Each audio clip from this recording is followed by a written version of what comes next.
Welcome everybody, and today I'm going to give you my 3 main reasons why I think your bird pictures might not be quite sharp.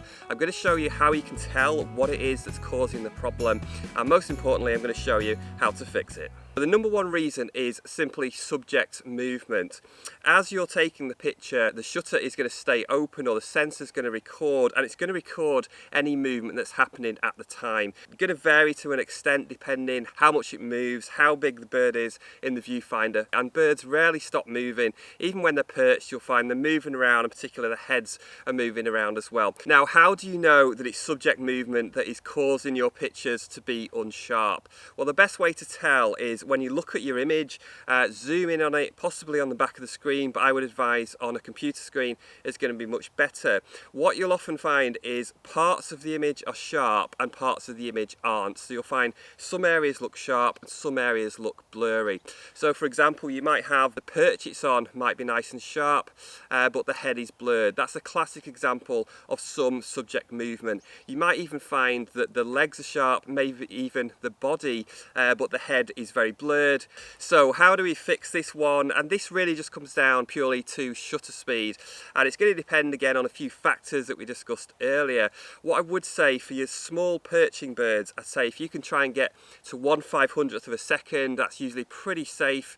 Obviously for flight shots you're going to need faster. Now, another tip with your perched birds is just to watch them and just see if at any point they slow down a little bit. So just watch their behavior.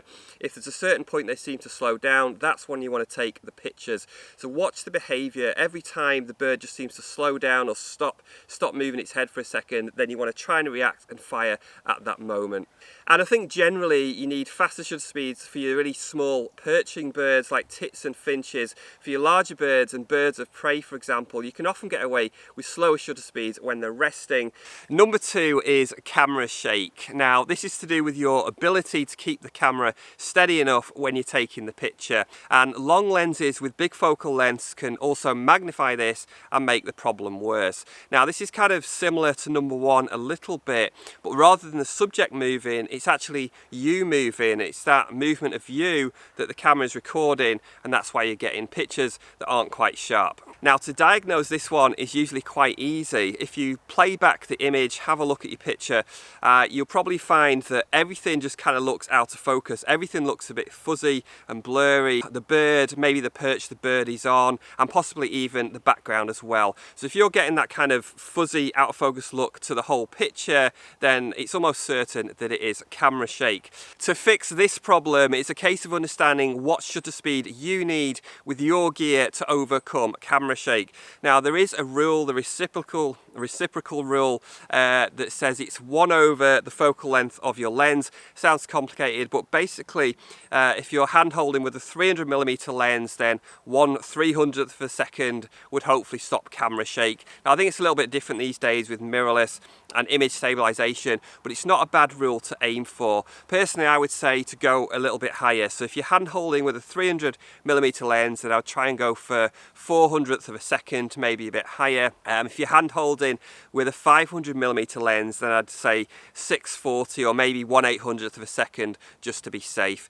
If you've got a tremor, for example, if that's an issue for you, again, you might want to err on the side of a faster shutter speed. Now, without a doubt, the best way to avoid camera shake is to have some kind of camera support rather than hand holding. So a tripod, a monopod, a beanbag, or simply resting the camera on something nearby like a wall. All those things are going to improve stability and are instantly going to help to reduce camera shake. I did make a video about long lens stability and techniques. If you're interested in that, just click the link that's in the description below this video. And image stabilization can really help as well, whether it's in the lens or the camera, possibly both working together. That image stabilization can sometimes give you like 4 stops more, so a 4 stops slower shutter speed, which makes it much easier to hand hold and really helps to avoid camera shake. Again, if you're someone who struggles to hand hold your camera, for some reason, then definitely consider a lens with image stabilization or cameras with systems like the IBIS. As I mentioned, it's about the shutter speed that you need to avoid camera shake with the lens and the camera that you're using. It's not going to be the same for everybody. So a really good way of testing this is simply to get a static subject, could just be a wall, could be a fence post, anything that doesn't move, and just test that and just bring the shutter speed down and just see how slow you can get before you start seeing camera shake. And the third reason why your pictures might not be sharp enough is down to autofocus. And this is probably the one that most people think of first when we talk about sharpness. So what we're talking about here is where the camera just didn't quite focus where you wanted it to. And a common situation where the focus can struggle is in low contrast situations. Sometimes it just doesn't quite focus where you want to. It can also happen with very dark birds, and sometimes if there's foliage really close to the bird. Now, to diagnose this one, hopefully you're trying to focus on the bird's head. You should always focus on the head as best you can. If you look back at your image and there's no obvious camera shake and there's no obvious subject movement, but you find part of the picture is pin sharp, which you didn't aim for, and the part of the picture you wanted in sharp focus is unsharp, and then that's a really good sign that it's down to the focus. So a good example of that would be a bird on the water.